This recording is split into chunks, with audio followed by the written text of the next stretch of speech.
Welcome to your deep dive. Looks like we're diving into the bloody deep end with Terrifier 3 this time.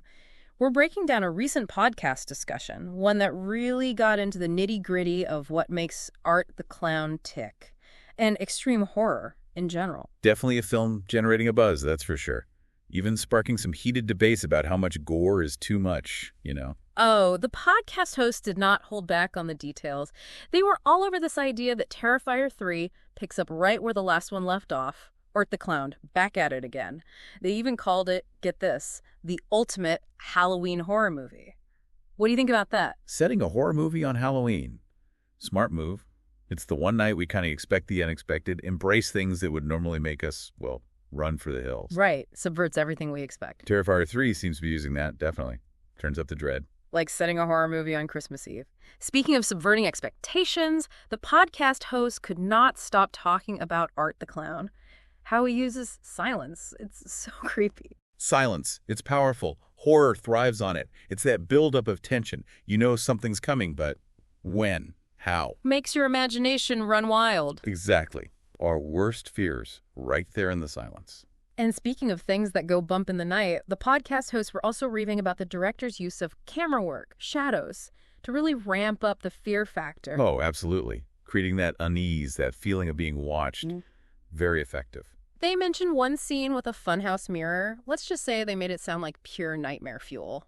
Funhouse mirrors are already unsettling, even without a killer clown. Right. The way they distort things, it's like, what's real anymore? And Terrifier 3 seems to be packed with those unsettling moments. But the big question the podcast kept coming back to, is it all too much? Especially for viewers who aren't into the really hardcore horror stuff.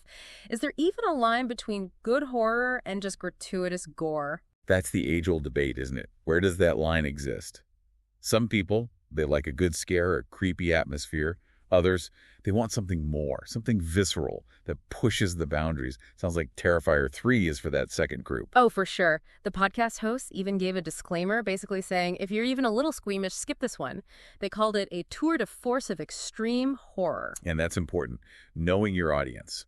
Not all horror is created equal. Some films, it's all about the disturbance. Others, a good scare is enough.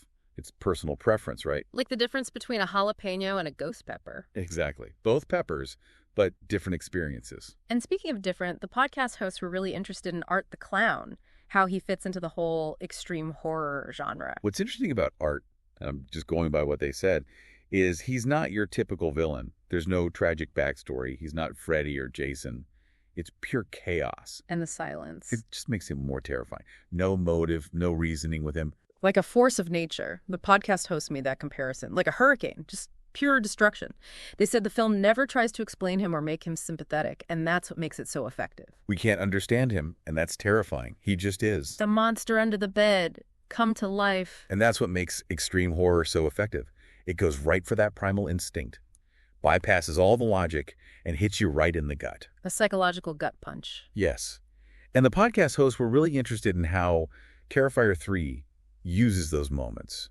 It's not just gore for the sake of gore. There's a meaning behind it. It's social commentary. It's our anxieties about, everything. Yeah. Mortality, violence, the fact that life can be pretty fragile. Yeah, they mentioned a scene in a hospital room, all bright lights, sterile, and they said that somehow made the violence even more disturbing.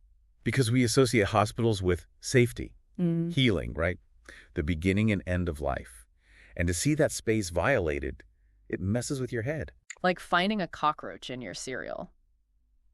Speaking of things that are unexpected, the podcast host brought up something I found really intriguing.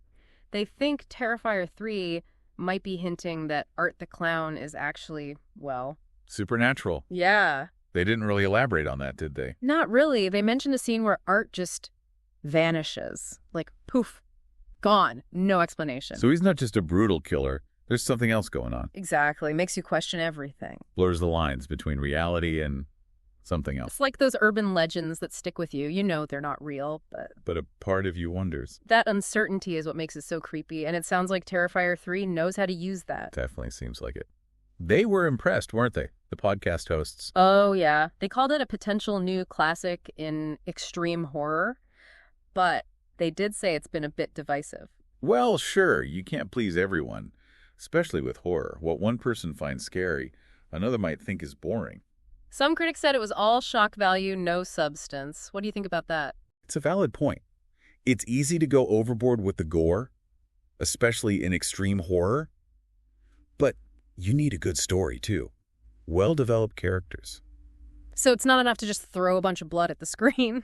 For some people, maybe. Yeah. But if you want a film that really sticks with you, you need more. Something that gets under your skin. Finding the right balance. Exactly. The thrills and something deeper. Psychological depth, I guess. Sounds like Terrifier 3 manages to do that most of the time. Even the podcast hosts admitted it wasn't perfect. Oh, what didn't they like? They said the pacing was a little off. Yeah. And some of the kill scenes went on a bit too long. Too much of a good thing, huh? Like, they were impressed with the special effects, but... It got to be a bit much. It's like anything else. You need those moments of quiet, of anticipation. That's what makes the scares work. building up the tension. Exactly. Otherwise, it all just blends together. Yeah, like you said, too much of anything. Anyway, they said one scene in particular, with the funhouse mirror, it's gonna stick with viewers. Fun houses, right. All fun and games till, well, you know. This film sounds like it takes that to a whole other level. Totally. But even with all the talk about gore, the violence, the shock, the podcast host said there's more to Terrifier 3 than that. It's not just exploitation. Right. There's something else there, something that makes you think. They even compared Art the Clown to some kind of dark artist. Really? Using violence like it's his art form. Unsettling, for sure. But it does make you think. And isn't that what good horror should do? It's not just about being scared, it makes you think about stuff afterward. Exactly. Holds up a mirror, doesn't it, to the darkest parts of ourselves. So wrapping things up here, Terrifier 3. Sounds like it's more than just a scary movie. It's an experience, one that'll stick with you. It really makes you think about your limits. Where do you draw the line? And sometimes that line's pretty blurry. It can be. Yeah. So what's the verdict after this deep dive? I think the podcast host said it best, actually. Proceed with caution, but if you're looking for a good nightmare, this might be the film for you. High praise. And on that terrifying note, we'll leave you to ponder the mysteries of Terrifier 3. Until next time, sleep tight.